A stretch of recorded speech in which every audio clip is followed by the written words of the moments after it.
ं देवीं रामकृष्णं जगद्गुरुं पादपद्मे तयो श्रित्वा प्रणमामि मुहुर्मुहुः।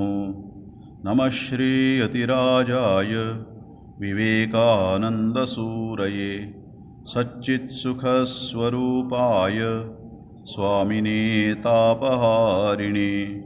गुरुब्रह्मा गुरुर्विष्णुः गुरुर्देवो महेश्वरः गुरुस्साक्षात् परब्रह्म तस्मै श्रीगुरवे नमः।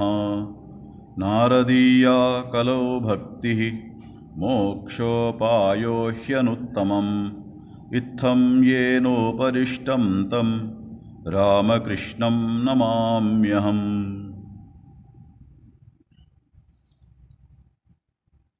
नारद भक्ति सूत्र अध्ययन कर रहे हैं हम लोग, और उसमें हमने ये देखा है भक्ति पाने के लिए क्या अवस्था होना चाहिए।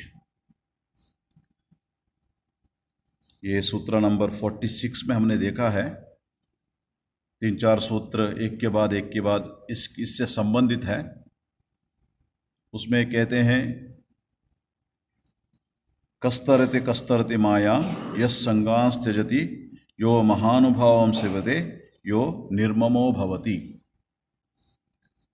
जो माया को अतिक्रम मतलब माया के परे होना कौन कर सकते हैं, इस बात को प्रश्न करते हुए नारद जी उसका समाधान हमें बता रहे हैं। यस संगांस त्यजति, जो इस दुनिया को पकड़ के नहीं रहेगा। और उसके बाद इसका मतलब दुनिया को पकड़ कर रहना मतलब ये नहीं कि सब छोड़ देगा, लेकिन उसमें जो आसक्ति है, बिना आसक्ति सब कुछ करता है ऐसे व्यक्ति। और उसके बाद यो महानुभावम सेवते, जो महात्माओं को सेवन करेगा, मतलब महात्माओं के संग करते हुए उनका जो उपदेश पालन करने के लिए कोशिश करते हैं। और यो निर्ममो भवति, ममकार मतलब ये मेरापन है ना, इसको जो छोड़ते हैं। इसको देखिए, ये शास्त्र में इसको हम साधना भी कह सकते हैं या अनुभव भी कह सकते हैं। शास्त्र का विशेष ये है, जिसको भगवान का जो प्रेम जो है उसका अनुभव हुआ है, वो और सभी के लिए जो साधक है उनके लिए साधना बनता है। इसका मतलब ये हुआ, जो भक्त जिसको पराभक्ति मिला है, जिन्होंने पराभक्त है, मुख्य भक्त ना, उसको उनका विशेषता क्या है, वो संगांस त्यजति। उसको आप देखिए, उनके जीवन, बहुत बड़े भक्त सब, हम उनके जीवन आप जब अध्ययन करेंगे तब समझ में आता है। वो मीराबाई हो, सूरदास हो, इन सब के जीवन में हम जब देखेंगे ये आता है संगांस त्यजति। उनको मतलब इस दुनिया में आसक्ति नहीं रहता है। इसका मतलब ये नहीं सब त्याग करके चले गए, इसमें रहते हैं, लेकिन जो भी करना करते हैं, लेकिन हमारा जैसे जो ये होता है ना, वो नहीं रहता उनको। संगांस त्यजति। और उसके बाद महानुभावम सेवते, महात्माओं का जो संगत जो है, सत्संग जो है, उसको करते हैं। श्री रामकृष्ण के जीवन में आप देखिए, कितने भी महात्मा आए थे वहाँ पे कलकत्ता में, जो भी है भगवान के नाम करेंगे, उनको श्री रामकृष्ण ढूंढ के चले जाते थे उनका संग करने के लिए। अच्छा लगता है उनको, जो भी भगवान के बारे में बताएंगे, विशेष करके जिसको अनुभव हुआ है, उनके पास जाते थे, बैठ के उनसे भगवान का आलाप करते थे। और उसके बाद यो निर्ममो भवति, ये जो मैं कर रहा हूं, मेरा ये हुआ है, मेरे कारण से ये हुआ है, ये सब भाव एकदम नहीं रहता उनके मन में। इसलिए ये जो ऐसे लोग माया को पार करते हैं, इसीलिए ये है ना, साधक को ये एक साधना बनती है। ऐसे जीवन करने के लिए कोशिश करना चाहिए, ऐसे जीवन करने के लिए साधक कोशिश करना चाहिए। और उसके बाद अगला सूत्र जो है 47, सूत्र नंबर 47, यो विविक्त स्थानम सेवते लोकबंधम उन्मूलयति निस्त्रैगुण्यो भवति योगक्षेमम त्यजति। जो कस्तरति कस्तरति मायाम, उसको लगाना होगा पीछे से, जैसे हमने बताया था पहले सूत्र में, पिछले सूत्र से संबंध रहता है अगले सूत्र को।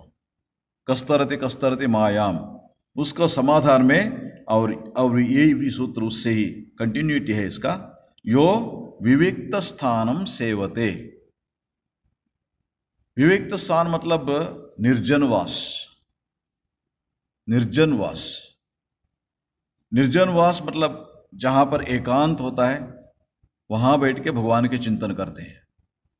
अब एकांत का दो तरीका है, कोई भी नहीं है ऐसे जगह में चले जाना, और दूसरा है जहां बैठते हैं और किसी के साथ उनका ये नहीं रहता। कभी कभी है ना, हम चले जाते हैं निर्जन में, लेकिन वहां जाने के बाद हमारा सोच एकदम है ना, जो भी है मोबाइल लेके जाने से फिर और बताना ही नहीं, और बिना मोबाइल भी मन तो काम करता रहता है, चक्कर चलता रहता है मन के मन में ना, ये मैंने वो नहीं किया, ये नहीं किया, उससे ये होगा, यहाँ पर वो हुआ होगा, मन इसको ही चिंतन करता रहता है। इसको एकांतवास नहीं कहते। एकांतवास का मतलब है और सब सोच को छोड़ के भगवान के चिंतन करना, वो युविक्त स्थानम सेवते। और उसके बाद लोक बंधन उन्मूलयति, लोक बंधम उन्मूलयति मतलब इस लोक से अपने संबंध को ये कर देता है, मतलब उसको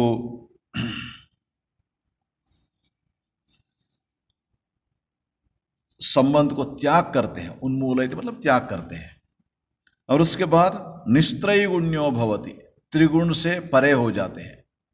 त्रिगुण सत्व रजतम, ये गुण उनके ऊपर काम नहीं करेगा, उससे परे हो जाते हैं। और उसके बाद योगक्षेमम त्यजति, योगक्षेमम, योगक्षेम मतलब देखिए, योग मतलब जुटाना। क्या जुटाना? अपने जीवन के लिए जुटाना। जो भी हो, वह हर एक को अपने अपने मतलब जरूरत पर होता है, उसको जुटाने के लिए योग कहते हैं। और उसके बाद क्षेम मतलब जो है हमारे पास उसको रक्षा करना, उसको क्षेम कहते हैं। ये भगवान के सचमुच भक्त इसके बारे में चिंता नहीं करते। योगक्षेमम त्यजति मतलब इसके चिंता नहीं करते। भक्त को जब, मतलब इसका मतलब ये हुआ, जब पराभक्ति होता है, जिससे भगवान के चरण कमल में प्रेम पा लिया, उनके नाम स्मरण में चिंतन में मत हो गया, तब है ना, ये वो क्या करता है, जहां भी हो वो अकेला बैठता है। अकेला बैठता है मतलब जहां भी हो। स्वामी विवेकानंद कहते हैं एक बात, सचमुच जो ध्यान करता है ना, बाजार के बीच में बैठ के ध्यान कर सकता है। उसको मतलब कोई जंगल के नीचे गुहा के अंदर बैठने का जरूरत नहीं पड़ता है। उसको क्या कहते हैं, विविक्त स्थानम। और उसके बाद वो कहते हैं लोकबंधम उन्मूलयति। ये सब देखेंगे एक के बाद एक के बाद एक के बाद। वो इसका अर्थ है, यो विविक्त स्थानम सेवते यो लोकबंधन उन्मूलयति निस्त्रैगुण्यो भवति योगक्षेमम त्यजति। इसका मतलब जो निर्जन स्थान में वास करते हैं, विविक्त स्थानम सेवते मतलब वे निर्जन स्थान में वास करते हैं। और उसके बाद लोकबंधम उन्मूलयति, इसका अर्थ यह है, इहलोक और परलोक में किसी प्रकार का सुख भोग का आकांक्षा नहीं रखते। शास्त्र में है ना, उस समय जो साधना के एक हिस्सा होता था, उसको इहामुत्र फलभोग विराग, मतलब ये जो भोग की आकांक्षा, पहले यहाँ और शरीर जाने जाने के बाद स्वर्ग में जा किया जाना, ये बहुत महत्वपूर्ण ये था। जब तक रहेंगे वो मतलब 100 साल जिएंगे, जे कैसे जिएंगे, सब कुछ ना बहुत ये करके आराम से सबके साथ मिलके, और उसके बाद इस दुनिया को समृद्धि से जिएंगे। ये उनका ये था कॉन्सेप्ट ऑफ सुख का जो कॉन्सेप्ट जो है ये था। और उसके बाद शरीर चले जाने के बाद फिर वहां पे स्वर्ग में वास करेंगे। इसके लिए वो बहुत मतलब ये करते थे, प्रयत्न करते थे। लेकिन सचमुच भगवान के भक्त जो होता है उनको ये आध्यात्मिक जीवन में बाधा हो जाता है। जब वो इस जीवन में यहां पर ना सुख के बारे में सोचेगा, सारा दिन उसके बारे में चिंतन करते रहेगा, भगवान के कब चिंतन करेगा? तब क्या करता है, भगवान के पास जाके भगवान ये सुख दो वो सुख दो लिस्ट लेके जाते हैं। भगवान के पास जाने के बाद भी उनसे ये प्रार्थना करते हैं ये दो वो दो, है ना।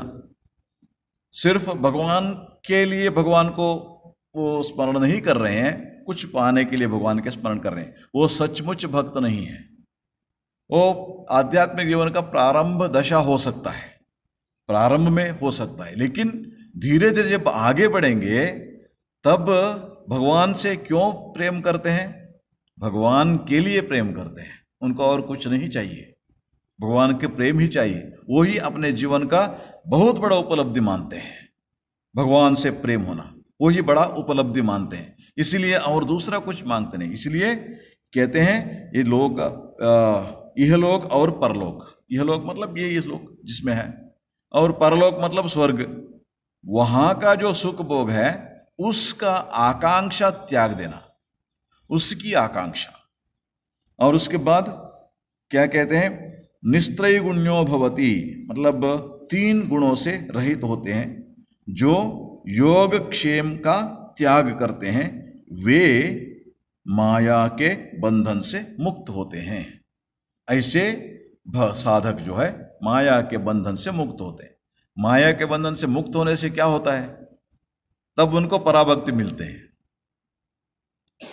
क्यों इसको इन्होंने बताया? क्योंकि जब हम बड़े बड़े भक्तों के जीवन हम देखेंगे, उनमें ये सब, जब उनको भक्ति मिला है ना, मिलने के बाद उनमें ये सब क्वालिटी हम देखते हैं, ये सब विशेषता उनमें देखते हैं। धीरे धीरे इसको अध्ययन करेंगे तब समझ में आता है हमें। उसमें ये है, पहले है विविक्त स्थानम सेवते।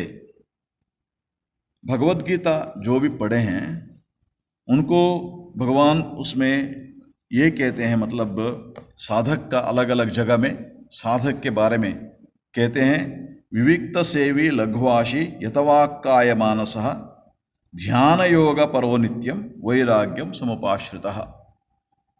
जो भगवान के जो स्मरण करते हैं ना, मतलब भगवान के ध्यान करते हैं, भगवान के दर्शन के लिए जो भी साधना करते हैं, ऐसे लोग उनको क्या करना चाहिए? विविक्त सेवी।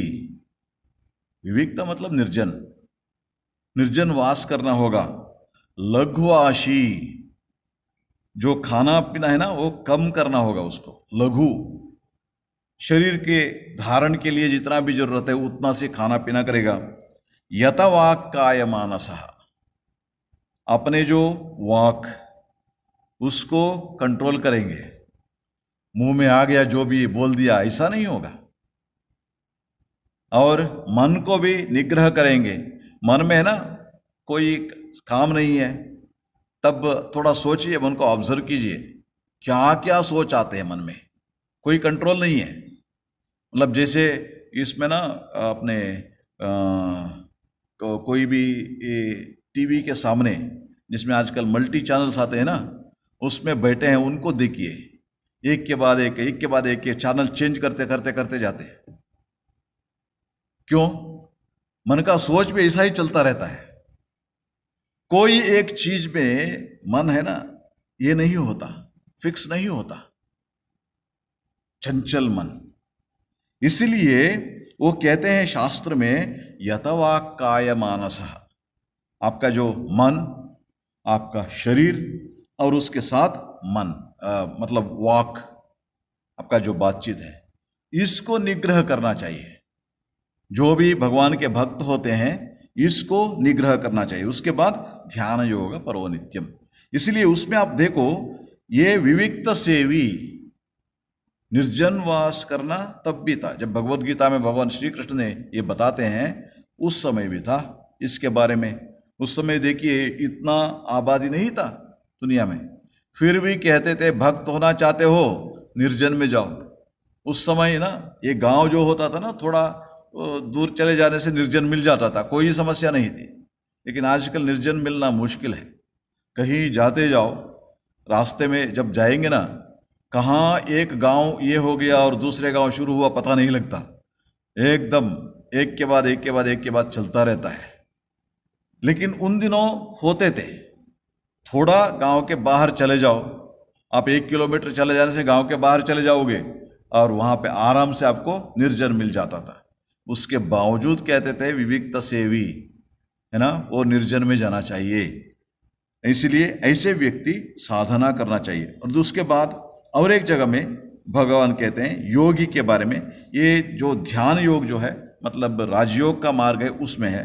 और ये योगी के बात में कहते हैं योगी युंजीत सततम आत्मानं रहस्य स्थितः एकाकी यतचित्तात्मा निराशी अपरिग्रह। वो रहस्य में मतलब अकेला बैठ के वो क्या करेगा, आत्मानं युंजीत सततम, योगी युंजीत सततम आत्मानं, अपने जो जीवात्मा को परमात्मा के साथ मिलने के लिए वो ध्यान करना होगा, उसको वो कोशिश करना होगा। कहाँ पर, रहस्य स्थितः, एकाकी, अकेला बैठ के। आपको एक बात समझ में आना चाहिए, इसको समझना चाहिए हमें। यह आध्यात्मिक जीवन होता है ना, ये ग्रुप प्रैक्टिस नहीं होता। हर एक का ये जर्नी अपना अपना अकेला होता है। आध्यात्मिक जीवन में हर एक अकेले होते हैं। सब मिलके हम कर सकते हैं, भगवान के नाम स्मरण करते हैं, सत्संग करते हैं, वो सब करते हैं। लेकिन जब साधना की बात आती है हर एक को अकेला जाना पड़ता है। क्यों? क्योंकि मन की बात है, ये बाहर का बात नहीं है, अपने मन की बात है। अपने मन को, है ना, एक व्यक्ति है, वो दूसरे व्यक्ति को संपूर्ण रूप से कोई भी जान नहीं सकते। या पति पत्नी हो, भाई बहन हो, माता और पुत्र हो, संतान हो, जो भी हो, मतलब एक दूसरे का मन संपूर्ण रूप से जानना असंभव है। इसीलिए आध्यात्मिक जीवन जो है वो अंदर का जर्नी है, आंतर्य का जर्नी है। इस यात्रा में हर एक अकेला जाना पड़ेगा, हर एक को अकेला जाना पड़ेगा। इसीलिए कहते हैं एकाकी, है ना, विविक्त सेवी। ये समझने की बात है। वैसे तो हम बैठ के ध्यान करते हैं सभी एक जगह में, लेकिन मेरा कैसा ध्यान चल रहा है मेरे पास में जो बैठा उसको पता नहीं लगता। मेरे मन कितना भटक रहा है उसको तो पता नहीं लगता। मैं तो बैठा हूं शारीरिक रूप से, अच्छा निश्चल होकर बैठा है, वो सिर्फ वही दिख पड़ता है, लेकिन उसके मन में क्या चल रहा है पास में बैठा उसको पता नहीं लगता। इसीलिए ये आध्यात्मिक जीवन है, हर एक का अपना अंदर है, अंदर की जो ये यात्रा है। और इस यात्रा को हमें अकेला जाना पड़ेगा, एकाकी। इसके लिए उसको कहते हैं विविक्त स्थानम सेवते, अकेला जो करेगा। हाँ, और उसके बाद भगवान और एक जगह में कहते हैं भगवत गीता में, मयि चानन्य योगेन भक्तिरव व्यभिचारिणी विविक्त देश सेवित्वम अरतिर्जन संसदी। जब थोड़ा आगे बढ़ते हैं ना, जो ऐसे साधक थोड़ा भगवान के आगे मतलब भक्ति बढ़ना शुरू हो गया है और भगवान का नाम स्मरण करने से आनंद मिलता है, ऐसे स्थिति में वो क्या करते हैं, विविक्त देश सेवित्वम, वो लोग अकेला रहना सब ये करते हैं, उसको पसंद लगता है अकेला रहना। और उसके बाद अरतिर जनसंसदी, ये जो लोगों का जो है ना जहाँ पर रहता है, जैसे बाजार जैसे जगह जो है वो अच्छा नहीं लगता वहाँ पे जाना। बहुत सारे लोगों को हमने देखा है ना, उनको जब ज़्यादा लोग रहते हैं ना वहाँ पर नहीं जाते। मेला लगा है, हम तो ठीक है चलो एक बार देख के आएंगे, चले जाते हैं, लेकिन वो लोग नहीं आते, नहीं मेरे नहीं जाना मेरे को। यहां ही अच्छा लगता है मेरे को। अरतिर जन संसदी, जन संसद जो है वहां पे अरति, उसको इच्छा नहीं होता, अच्छा नहीं लगता उसको। इसको कहते हैं विविक्त देश सेवित्वम। इसलिए साधना करना हो तो इसमें दो चीजें, जैसे मैंने बताया था। पहले विविक्त स्थान मतलब निर्जन में जाना। निर्जन मतलब कोई नहीं है ऐसे जगह, लेकिन वहां जाने के बाद यदि हम, है ना, अपने जो रोज जो काम करते उसी के बारे में सोचते रहेंगे, तब उससे कोई फायदा नहीं होगा।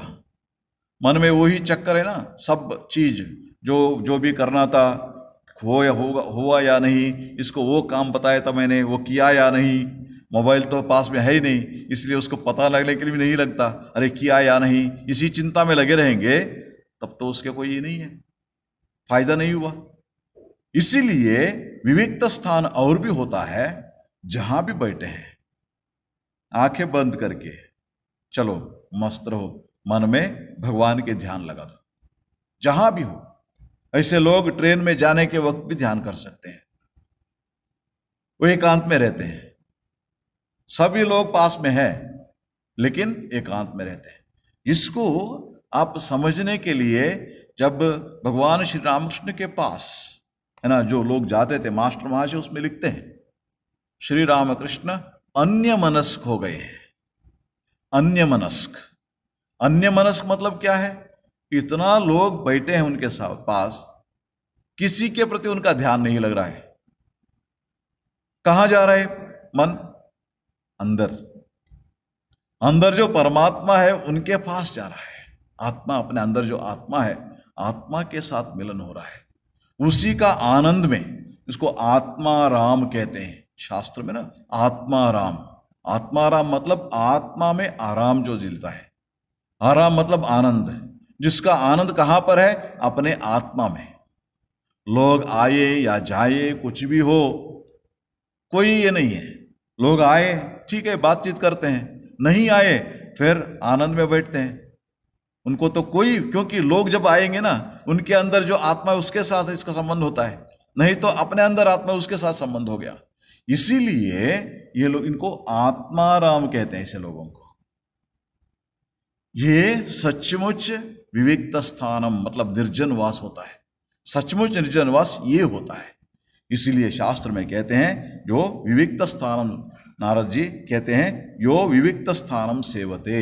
सचमुच भक्ति की इसके लिए कोशिश करना चाहिए। कम से कम जब हम ध्यान में बैठते हैं ना, भजन में बैठते हैं ना, उस समय, और जब शास्त्र के अध्ययन करते हैं या कोई किताब पढ़ते रहते हैं, उस समय इसको कोशिश करना चाहिए। हमारे अंदर वो शक्ति है। मानिए कोई एक नॉवेल पढ़ रहे हैं, आजकल तो बहुत कम लोग पढ़ते हैं, नॉवेल पढ़ रहे हैं। पहले दिन में होता था, कोई कोई है ना, एक नॉवेल निकाल के बैठते थे। बैठने से मतलब कोई आके डोरबेल बजाया, ये बजाया, कुछ भी पता नहीं लगता, एकदम उसमें डूब गए। मतलब वो आवाज यहां पढ़ रहा है लेकिन उसको कोई पता नहीं उसका। और यहां पर आदमी चल रहे हैं। स्वामी विवेकानंद के जीवन में कई चीज होते थे। जब विदेश में थे, कभी कभी people used to get offended. लोग मतलब बुरा समझते थे इसको, क्योंकि आपके सामने कोई आए, उसे बातचीत करना चाहिए ना। लेकिन स्वामी जी ध्यान में बैठते थे, ऐसे नहीं तो किताब पढ़ते थे। किताब जब पढ़ते थे उस समय कोई भी आए गए उसका कोई परवाह नहीं था, ये नहीं, उनका नजर में आता ही नहीं था। वो सचमुच विविक्त स्थान है। ये इसको कोशिश करना चाहिए, क्योंकि जब हमारे अंदर में ये शक्ति नहीं है, मतलब अंदर डूबने का शक्ति नहीं है, तब आध्यात्मिक जीवन में आगे बढ़ना असंभव है। ये ठीक ठीक से हमें जानना चाहिए। आध्यात्मिक जीवन में आगे बढ़ना असंभव है यदि हम ऐसे डूब नहीं पाएंगे। इसको विविक्त स्थानम श्री रामकृष्ण कहते हैं, निर्जनवास करो, निर्जनवास करो। और कैसे करेंगे? वने मोने कोने। श्री रामकृष्ण कहते हैं देखो, निर्जनवास के लिए क्या करना चाहिए? वन में जाओ। आजकल तो बहुत कम मिलते हैं ऐसे वन, और क्या करेंगे? और बोलते हैं कोने। अपने ही घर में एक कोने में बैठो, कोई एक कमरा है और कोई नहीं आएंगे वहां बैठो, और वो भी नहीं हुआ मोने, अपने मन के अंदर, वहां तो कोई डिस्टर्ब नहीं करेगा, अपने मन के अंदर कोई डिस्टर्ब नहीं करेगा। कोई डिस्टर्ब यदि करेगा वो तो अपना ही सोच, हमारा जो थॉट्स है ना वही हमें डिस्टर्ब करेंगे। श्री रामकृष्ण कहते हैं निर्जनवास ये है, ध्यान कहां पर ना, मने मने पुणे। इसलिए थोड़ा अंदर डूबने का जब तक हम ये कोशिश प्रयास नहीं करते अंदर जाने का ना, ये तब तक आध्यात्मिक जीवन में आगे बढ़ना बहुत मुश्किल है। इसलिए कहते हैं नारद जी, यो विविक्त स्थानम सेवते, और उसके बाद यो लोक बंधम उन्मूलयति। देखिए जो ये भक्ति का जो ये है, भगवत भक्ति पाने का ये जो यात्रा जो है, ये यात्रा हम जो भी हो, जैसे भी हो, भगवान का जो प्रेम पाने के लिए कोशिश कर रहे हैं, या भगवान से प्रेम करने के लिए। पहले ही हमने इसके बारे में ये चर्चा की है। सातु अस्मिन परम प्रेम रूपा, भगवान में प्रेम करना, भगवान से प्रेम करना भक्ति है। भक्ति का और कुछ अर्थ नहीं है, भगवान से प्रेम करना। और जब इसमें लगेंगे तब मानिए आपको ये है ना, यहां पर जो है हमें और दूसरे कोई चीज हमारे मन खींच रहा है, तब भगवान से प्रेम कैसा होता है। इसीलिए हमें अपना जो भक्त जो है, सचमुच भक्त जो, उसको प्रायोरिटाइज करना होगा जीवन में, क्या चाहिए क्या नहीं चाहिए, इसके बारे में क्लैरिटी होना चाहिए। जब ये जो जैसे हमने बताया था अभी भी, इसके बारे में मैंने बताया था, वो है कि शास्त्र में ये कहते हैं यह अमूत्र फल भोग विराग, जो भोग करने का इच्छा जो है, मतलब आम का सीजन आ गया, बहुत अच्छा आम, ये आम ऐसा बार नहीं खाया, वो आम खाएंगे, नहीं तो ऐसे एक दुकान है वहां से अच्छा मिठाई मिलता है, बहुत दिन हो गया नहीं खाया, ओके खाएंगे, है ना। ये सब इच्छा जो है भोग, ये सब भोग की इच्छा है। नहीं तो फलाना फिल्म आया, वो फिल्म देखना है ना, ये सब है ना, इस दुनिया का इच्छा हो गया। यह फल भोग जो है ना, उसका जो भोग करने का इच्छा है, ये जब तक रहेगा सचमुच भगवान से प्रेम नहीं होगा। हमारा प्रायोरिटी जब ये होगा, है ना, हमारे प्रायोरिटी जब ये होगा, तब तक ये अपने सचमुच भगवान के प्रेम नहीं होगा। इसलिए हमें क्या करना चाहिए, इससे निकालने के लिए ये नहीं कि हम शारीरिक रूप से सब चीज से बाहर रहेंगे, अपने मन से कितना लगाव है उस चीज में, इसके बारे में देखना चाहिए। कभी कभी होते हैं ना, मतलब ये जब जैसे मैंने बताया, एक फिल्म के बारे में बताया, नहीं तो आम खाने के बारे में बताया। किसी एक व्यक्ति को आम खाने का बहुत ये है, शौक है, और वो भक्त होना चाहता है, लेकिन वो आम का मंडी उसमें काम कर रहे, तब क्या करेगा, आप उससे दूर नहीं रह पाओगे, आपके सामने ही आम। इसीलिए सचमुच प्रयत्न ये होगा, उसको जो खाने का इच्छा जो जगती है ना मन में, उस स्तर में उसको काटना पड़ेगा। ये इहामुत्र फल भोग विराग, वैराग्य होना चाहिए। उसको पाने का मतलब जो भी है, जो भी कोई एक चीज को पाने का जो इच्छा जगती है, डिजायर जिसको हम बोलते हैं ना, कोई एक चीज हो इस दुनिया में, उसको पाने का इच्छा जगती है मन में। देखिए इसमें और हमारे जो हम खाना खाते हैं, इसमें फर्क है। खाना इसलिए खाते हैं अपना शरीर को रक्षा करना, क्योंकि जब बताते हैं ना ये फल भोग विराग, मतलब इसमें वैराग्य होना चाहिए, इसलिए खाना नहीं खाना चाहिए। क्या खाना खाएंगे, लेकिन खाना खाने का उद्देश्य क्या है, शरीर जब तक आरोग्य से रहेगा तब तक साधना कर पाओगे, नहीं तो नहीं कर पाओगे, उसलिए खाना खाओगे। जिह्वा चापल्य के लिए नहीं है, मतलब अपना जो जिह्वा है उसके लिए ना, उसको सेटिस्फाई करने के लिए नहीं है खाना जो खाना है। सचमुच भक्त जो है वो क्या करते हैं, अपने शरीर को रक्षा करने के लिए। क्यों रक्षा करेंगे, शरीर माध्यम खलु धर्म साधनम, शास्त्र कहता है देखो शरीर जब तक आरोग्य से रहेगा तब तक साधना कर पाओगे।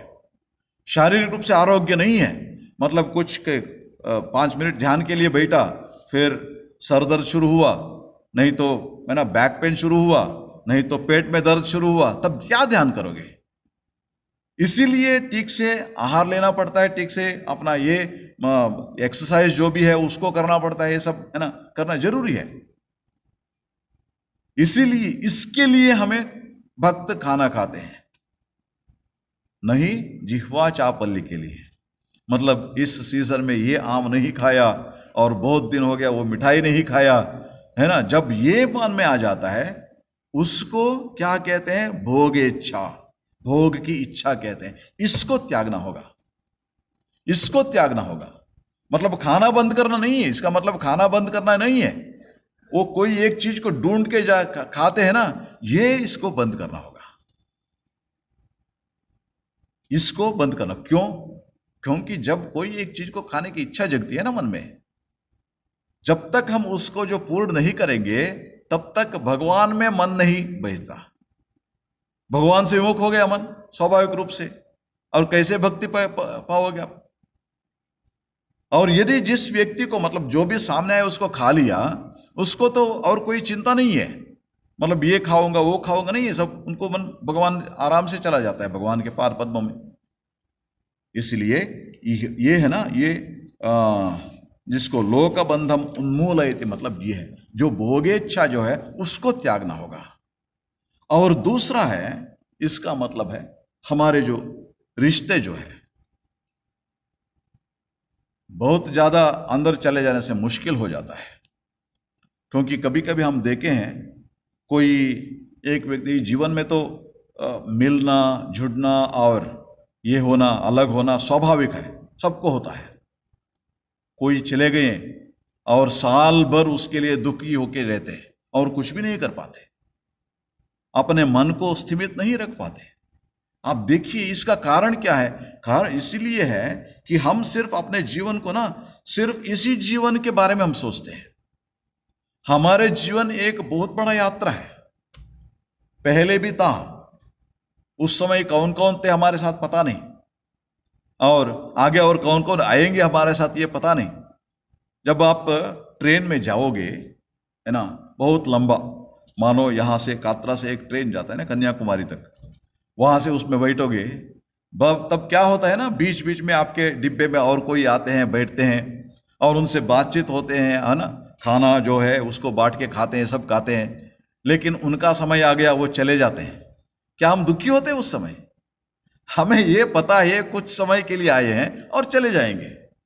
वैसे ही अपना जीवन में जो कोई संबंध हो अपने साथ, जब तक रहेंगे तब तक उसके साथ आनंद से रहना, आनंद से रहना। अपना कर्तव्य जो भी हो उनको ना, वो खिलाना हो, ये करना हो, जो भी हो, है ना, उसको करना, उसको मदद देना हो या मॉरल सपोर्ट देना हो, सब कुछ करेंगे। लेकिन जब वो चले जाएंगे तब दुखी नहीं होना चाहिए।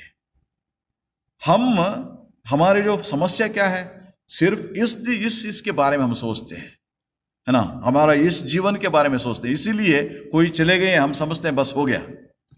इसीलिए कहते हैं ये लोक बंधम उन्मूलयति, मतलब हमारे जो रिश्ते जो है उसको हम एक लॉजिकल इससे विचार करना होगा। रैशनल वे ऑफ थिंकिंग कहते हैं इसको, rational way of thinking. Shri Ramakrishna एक उदाहरण देते हैं। एक ये था फार्मर, है ना, जो उन्होंने, वो क्या हुआ, उसका एकलौता बेटा था, 8-10 साल का बेटा था। कुछ हुआ, एक दिन वो मर गया। जब बेटा मर गया, मरने के बाद उनका जो पत्नी बहुत रोती थी, स्वाभाविक रूप से बहुत रोती थी। ये सिर्फ उसके सामने उसका शव है, लोग आ रहे हैं, सब सांत्वना कह रहे हैं, उसके सामने ऐसे बैठा है, रोता भी नहीं, उसके आंखों में आंसू भी नहीं है। ये पत्नी को बहुत ये हो गया। जो भी आते थे उनसे कहते थे, देखो ये एकलौता बेटा मर गया है, उसके लिए आंसू भी नहीं इनके पास। कितना इसका हृदय इतना कठोर क्यों हो गए, पत्थर जैसे क्यों हो गए उसका हृदय। बस कुछ समय ऐसे चला और उसके बाद सब चले गए। उस समय उन्होंने पत्नी से कहा, देखो मैं अब किसके लिए रहूं उसके बारे में सोच रहा हूं। क्यों, क्या हुआ? देखो 2 दिन पहले एक सपने में मैंने देखा था, मैं एक बहुत बड़ा राज्य का राजा हूं, मेरा 8 बच्चे हैं और सभी बड़े बड़े है ना, कुशल थे युद्ध विद्या में और बहुत सुंदर, देखने के लिए सुंदर है ना, बहुत बड़ा परिवार था। 8 बच्चे थे, राजकुमार, 8 राजकुमार थे मेरे, और मेरा पत्नी तुम भी थे मेरे साथ। अब मैं सोच रहा हूं उन 8 बच्चों के लिए रहूं या इस एकलौता बेटा के लिए रहूं। श्री रामकृष्ण कहते हैं वो फार्मर था ना, वो ज्ञानी था। मतलब देखिए, सपने में बहुत सारे चीज जुड़ जाते हैं। हम सुबह उठने के बाद क्या उसमें दुखी होकर बैठते हैं? शास्त्र हमें ये समझाते हैं, मतलब एक rational way of looking at life, उसके बारे में सोचना चाहिए। भगवान ने बुद्धि दिया है। यदि मैं दुखी होकर बैठो, किसके लिए रोते रहूं, तब एक थोड़ा 5 मिनट के लिए सोचिए, जो गए हैं, हमके छोड़ के गए हैं, उसको ये पता लगता, मतलब हम उसके लिए इतने दिन से रो रहे हैं, क्या उनको अच्छा लगता? एक दूसरा, जो हमारा मकसद क्या है, भगवान को पाना। इसीलिए हमारे जो रिश्ते जो है, सब कुछ हमें मदद करेंगे, हम भी उनको मदद करेंगे, सब कुछ करेंगे, लेकिन जब तक हमारे पास है, अच्छे तरफ से उस रिश्ते को निभाना जरूरी है। जैसे हमारे इससे चले गए, तब उनके लिए दुखी होना अच्छा नहीं है। होता है, दुख होता है, जब कोई ना घर में चले जाते हैं तो दुख तो होता है। इसका मतलब ये नहीं किसी को दुख नहीं होगा, हर एक को होता है। श्री रामकृष्ण ने अपने इसके बेटे के लिए रोया था। श्री रामकृष्ण ने, मतलब अपने बेटे ने अपने भाई के बेटे के लिए रोए थे। श्री रामकृष्ण, अक्षय एक थे, एक था बेटा, बहुत सुंदर, बहुत अच्छा संस्कार का था। वो बहुत छोटा उम्र में चला गया। श्री रामकृष्ण रोए थे उनके लिए कुछ समय के लिए, और उसके बाद कहते हैं बस हमारा इतना दूर तक था हमारा, है ना, साथ के यात्रा, बस हो गया। इसीलिए इसको कहते हैं लोक का बंधन। लोक के जो बंधन जो है उसको उन्मूलन करना, उससे हमें बच के रहना, क्योंकि जितना हम इसमें फंस जाते हैं, फंस जाना एक तरीके से फंस जाना, जितना हम फंस जाते हैं उतना भगवान से दूर रहते हैं। हमारा मकसद क्या है? भगवान के ओर हमारा जो भक्ति है उसको पाना, वो हमारा मकसद है। भगवान को प्रेम करना हमारा मकसद है, हमें भगवान से उतना दूर लेके जाता है। इसीलिए लोक बंधम उन्मूलयति। और उसके बाद अगला है निस्त्रैगुण्यो भवति। त्रिगुण जो है वो हमें काम करने में मजबूर करता है। सत्व, रज और तम, ये 3 गुण है हर एक का ना। इसके बारे में शास्त्र में बहुत सारे, उसको समझने में बहुत डीप जाना पड़ता है। इसलिए मैं एक शास्त्र से उदाहरण देके आगे बढ़ता हूं। ये भगवान श्री कृष्ण कहते हैं भगवद गीता में, त्रिभिर्गुणमयैर भावैः एभिः सर्वमिदं जगत मोहितम।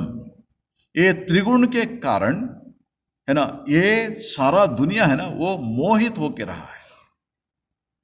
मतलब मोह होता है, कुछ ना कुछ पाने का इच्छा जगती है, और इसलिए लोग काम करते रहते हैं। और न अभिजानाति मामेभ्य परमव्ययम, इसीलिए इस मोह के कारण से मैं उनके हृदय में बैठा हूं, फिर भी वो समझ नहीं पाते, मेरे को समझ नहीं पाते। क्यों? उनका दृष्टि अलग है। कुछ ना कुछ है ना, ये त्रिगुण जो है, 3 गुण क्या है? तमस है, रजस है और सत्व है। ये तीनों गुण के कारण से जो तमोगुणी है वो एकदम अज्ञान में रहता है, जो रजोगुणी है कुछ ना कुछ काम करने में मस्त रहता है, और जो सत्वगुणी है ये भगवान की ओर जाने के लिए कोशिश करता है, लेकिन सत्वगुण को पार करने के बाद ही भगवान को जाएंगे, है ना। श्री रामकृष्ण इसके लिए बहुत सुंदर उदाहरण देते हैं। सत्वगुण कैसा है? जैसे कांटा लग गया पाँव में, पैर में कांटा लगे, तब क्या करते हैं? और एक कांटा लेके उसको ये करते हैं, निकालते हैं। निकालने के बाद क्या उसको पकड़ के रखते हैं, उसको प्रिजर्व करके रखते नहीं, उसको फेंक देते हैं। वैसा ही सत्वगुण है, भगवान के ओर जाने के लिए हमें मदद करता है। इसका मतलब ये नहीं वही हम है ना चिपके रहेंगे, ऐसा नहीं। उससे भी पार होना, उससे भी पार होना। जैसे श्री रामकृष्ण और एक उदाहरण देते थे, एक व्यक्ति को, है ना, ये जंगल में ये डाका है ना, डाकू लोग उन्होंने पकड़ लिया। जब उन लोगों ने पकड़ा इसको, वो एक ने बताया देखो इसमें जो भी है पैसा लेके इसको हम खत्म कर देंगे, और दूसरे ने बताया देखो क्यों ये करेंगे, उसको जो भी है हम उसको निकाल लेंगे और उसके बाद छोड़ देंगे, बेचारा बच जाएगा, उसमें मारेंगे क्यों उसको, है ना। फिर ये दोनों उसको ऐसे करके छोड़ दिए। छोड़ देने के बाद वो लोग चले गए, और तीसरा जो है उसमें जो ये था डाकू था, उन्होंने इनको वो लोग दोनों जाने के बाद उसके पास आया। आने के बाद देखो इस जंगल में और कहीं नहीं जा पाओगे, तुम्हें मैं गांव के रास्ता दिखाऊंगा। और जंगल के बाहर निकाल के, जब है ना जंगल का जो बॉर्डर जो है वहां आके देखो, वहां पर है गांव, चले जाओ। तब उन्होंने बताया तुम तो बहुत मदद किया मेरे को, इसलिए मेरे साथ आओ, हाँ है ना, ये जंगल में कैसे रहोगे तुम, मेरे साथ आओ, तुम्हें रहने के लिए सब व्यवस्था करूंगा मैं, मेरा गांव है ये यहाँ पे। फिर डाकू ने बताया देखो नहीं, वहां आने से पुलिस पकड़ेंगे, मैं नहीं आ पाऊंगा। श्री रामकृष्ण कहते हैं देखो पहले डाकू जो था, जिन्होंने बताया उसको मारो, है ना, ये करके लूट के सब मार दो उसको, है ना, जिंदा नहीं छोड़ना, वो तमोगुणी है, तमोगुण है। और उसके बाद जिसने बताया नहीं क्यों मारेंगे, हम लूटेंगे और छोड़ देंगे उसको, वो रजोगुणी है। और जिन्होंने उनको जंगल का बॉर्डर तक लेके आया वो सत्वगुणी है, लेकिन गांव में नहीं आ पाएगा, गांव में नहीं आ पाएगा। वैसे ही ये 3 गुण है ना, जो अपने जीवन में, साधक के जीवन में सत्वगुण जो है उसको रास्ता दिखाता है, लेकिन भगवान तक वो सत्वगुण भी नहीं आ पाएगा। इसीलिए ये 3 गुण से परे होना चाहिए भक्त को, तमस, रजस और सत्व। सत्वगुण से भी परे होना चाहिए, सत्वगुण में पकड़ के रहने से भी भगवान का जो साक्षात्कार नहीं होगा। ये हो गया। इसीलिए वो कहते हैं निस्त्रैगुण्यो भवति, 3 गुण से मुक्त होगा, उसको भगवान को मिलेगी। और उसके बाद योगक्षेमम त्यजति, योग और क्षेम, योगक्षेमम त्यजति, ये है ना, ये बहुत महत्वपूर्ण है। महत्वपूर्ण इसलिए है, जो भी हम इस दुनिया में जीना चाहते हैं उनके लिए ये 2 चीजों को बहुत जरूरी है। हमारे जो लौकिक जीवन है उसमें योग क्या है, जीवन में जो भी चाहिए उसको जुटाना, उसको योग कहते हैं। मानो ये अपने परिवार को निभाना है, देखभाल करना है, उसके लिए पैसा कमाना है, वो योग हो गया। और एक घर बनाना है, वो योग हो गया, है ना। ये सब है ना जो जुटाते हैं, सब इसको योग कहते हैं। और उसके बाद दूसरा क्षेम, जो भी हमारे पास है, मतलब बहुत तो ये धनार्जन तो बहुत किया और उसको सेफ में रखना होगा, कौन से बैंक में रखने से हमारा पैसा सेफ रहेगा, उसके बारे में सोच के ना वहाँ कहाँ इन्वेस्ट करने से वो टिक रहेगा, वो क्षेम हो गया, उसको ठीक से रक्षा करना, ये 2। लेकिन सचमुच भक्त जो है योगक्षेमम त्यजति, इसको वो त्याग करता है। त्याग करता है मतलब क्या है, इसके लिए प्रयत्न नहीं करेगा, ऐसा नहीं, इसके बारे में चिंता नहीं करते हैं, अपना कर्तव्य मान के सब करते हैं, लेकिन इसके बारे में ज्यादा चिंता नहीं करते। क्यों? क्योंकि अपना जो कर्तव्य तो कर लिया, और उसके बाद जो भी है परमात्मा देखेंगे। जो सचमुच भक्त जो है वो इसके बारे में सोचेंगे, अपना प्रयत्न तो करेंगे। इसका मतलब ये योगक्षेम त्यजति मतलब कोई कोशिश नहीं करेगा, ऐसा नहीं। जब तक मन में अहंकार जो है तब तक ये कोशिश तो रहेगा। जब तक अपने अंदर जो है ना ये पाना वो पाने का जरूरी ये है, मन के अहंकार है, तब तक तो अपने जो योग के लिए और क्षेम के लिए कोशिश तो करना ही पड़ेगा, लेकिन उसके बारे में चिंता न कार्या। और बाद में एक सूत्र आता है, लोकहानो चिंता न कार्या।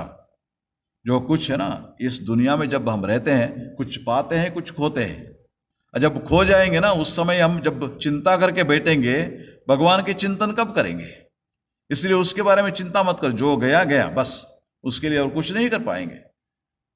Don't weep about the spilled milk, English में बोलते हैं, है ना, जो दूध जो गिर गया नीचे, उसके बारे में रोते क्यों बैठोगे? अपने समय क्यों नष्ट करोगे? लोकहानो चिंता न कार्य। इसलिए इसके बारे में ये सचमुच भक्त चिंता नहीं करते, चिंता नहीं करते। शास्त्र में देखिए, इसमें कठोपनिषद में एक बहुत सुंदर ये होता है, उसमें ये कहते हैं, मतलब सचमुच साधक श्रेयश्च प्रेयश्च मनुष्यमेतः तौ संपरीत्य विविनक्ति धीरः तत श्रेयो ही धीरो अभिप्रेयसो वृणीते प्रेयो मंदो योगक्षेमात् वृणीते। ये हर एक व्यक्ति के सामने, हर एक व्यक्ति के सामने श्रेय और प्रेय ये दोनों आते हैं। श्रेय मतलब क्या है? श्रेय मतलब है लॉन्ग टर्म बेनिफिट, और प्रेय मतलब क्या है? Short term benefit. Long term benefit क्या है? आनंद पाना, दुख रहित आनंद पाना। और शॉर्ट टर्म क्या है? सुख को पाना, अभी अभी कुछ सुख मिलेगा। ये दोनों है ना। आप देखिए, आपके जीवन में जब भी कोई एक डिसीजन लेना पड़ता है, इन दोनों में है। और डिसीजन है ना, आपको क्वेश्चन जब आएगा, इन दोनों में है। मतलब देखिए, एक इसमें कुछ में फंस गए और उसमें बचने के लिए क्या करना होगा? क्यों?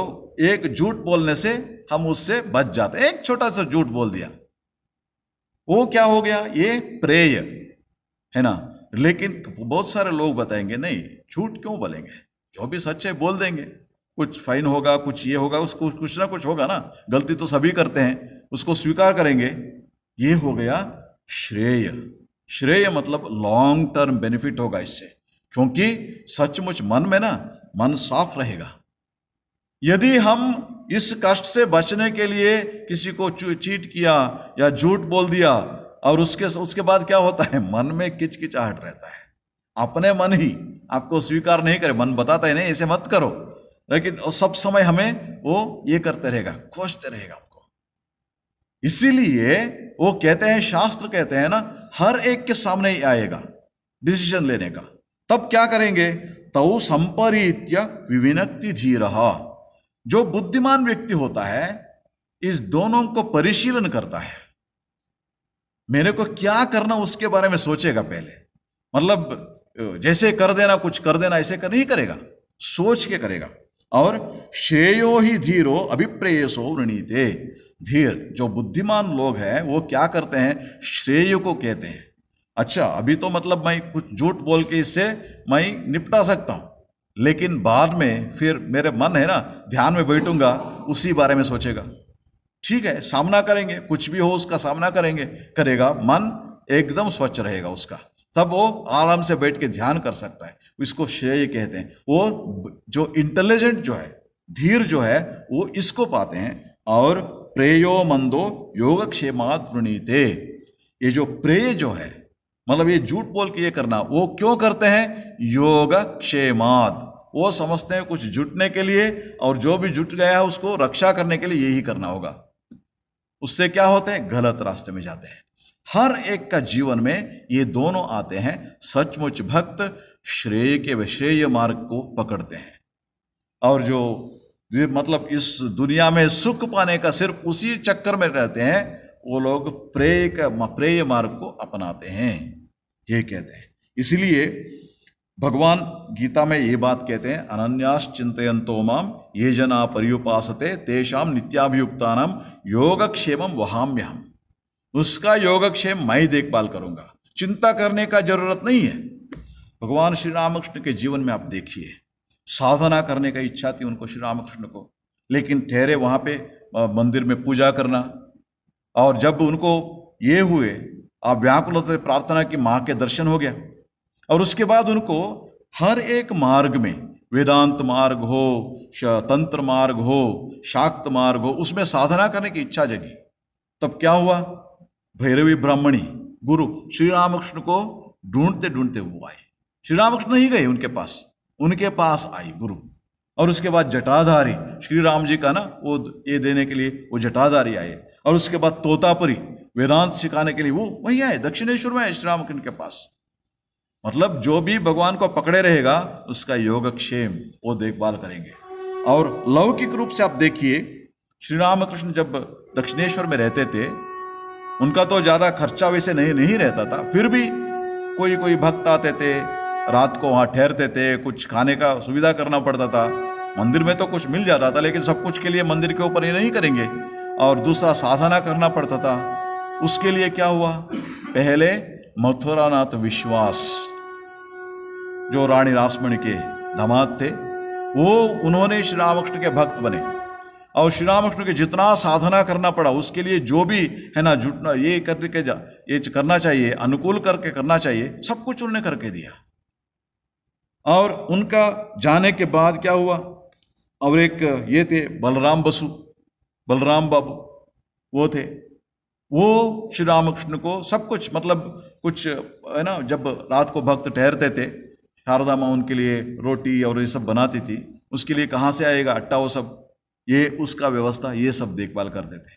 अब देखिए श्री रामकृष्ण कहते हैं उसको रसादार कहते थे, इसीलिए उनको इसके बारे में कोई सोचने का जरूरत नहीं है। श्री रामकृष्ण ऐसे नहीं सोचा मतलब इसके लिए क्या होगा, वो आएंगे वो क्या होगा, कुछ नहीं। उन्होंने सिर्फ माँ के नाम कहते थे, मैं मजे में रहता हूँ, माँ का नाम लेता हूँ, मजे में रहता हूँ, देखो माँ सब कुछ मेरा देखभाल करती है। इसीलिए सचमुच भक्त जो है योगक्षेम के लिए चिंता नहीं करते। इसका मतलब ये नहीं श्री रामकृष्ण पूजा करना ही छोड़ दिया, पूजा उनका जो भी ये था उसको करते थे श्री रामकृष्ण, और भक्त लोग आते थे उनसे बातचीत करते, सब कुछ करते थे, लेकिन इसके बारे में कोई चिंता नहीं था।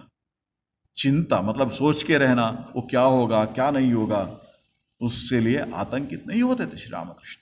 इसीलिए योगक्षेम को भी सचमुच भक्त जो है उसको भी छोड़ देता है। अपना कोशिश तो करता है, जो भी जब तक इस दुनिया में रहना है ना, कुछ ना कुछ काम करना पड़ता है, आपको देखभाल करने, शरीर रक्षा करने के लिए कुछ ना कुछ काम करना पड़ता है, उसमें कोई ये नहीं है। लेकिन क्या होगा ऐसे सोच के ना, बहुत सारे लोग आप देखिए 3 जनरेशन के, 5 जनरेशन के, 7 जनरेशन के जितना चाहिए वो सब है ना संग्रह करके रखने के लिए कोशिश करते हैं। अपना तो हो गया, लेकिन अपने बेटे को, बच्चों को क्या होगा, उनके बच्चों को क्या होगा, उनके बच्चों को क्या होगा, इसी में जुड़े रहते हैं, है ना। इसको कहते हैं योगक्षेम। भक्त इसके बारे में नहीं सोचेगा, ठीक है मैं तो मेरा कोशिश करता हूं, फिर भगवान देखभाल करेंगे, और भगवान उसको सचमुच देखभाल करेंगे। जैसे श्री कृष्ण भगवद गीता में कहते हैं योगक्षेम वहाम्यहम। इसीलिए सचमुच भक्ति पाने के लिए ये जो गुण जो है भक्त में होना चाहिए, वो क्या है, विविक्त स्थानम सेवते, निर्जन में भगवान के स्मरण करना, लोकबंधम उन्मूलयति, और ये जो है ना मतलब ये इस लोक का जो भोग है उसके बारे में चिंता नहीं छोड़ के भगवान के स्मरण करना, और उसके बाद निस्त्रैगुण्यो भवति, त्रिगुण से परे होना, और उसके बाद योगक्षेमम त्यजति, योगक्षेम का वो त्याग कर लेता है। ये सचमुच तब क्या होता है ना, सचमुच भक्ति तब मिलती है, जब तक ये रहेगा तब तक भक्ति नहीं मिलेगा। जब तक ये गुण को अपनाएंगे भक्त, तब उनको भक्ति मिलेगा। और जो भी सचमुच भक्ति मिला है जिनको, उनके जीवन में इसको हम देखते हैं। वो क्या करते हैं, वो भक्त आनंद में, मजे में भगवान के नाम लेते रहते हैं, और सब कुछ अपने आप जुट जाता है। ओम शांति शांति शांति। हरि ओम तत्सत्। श्री राम कृष्णार्पणमस्तु।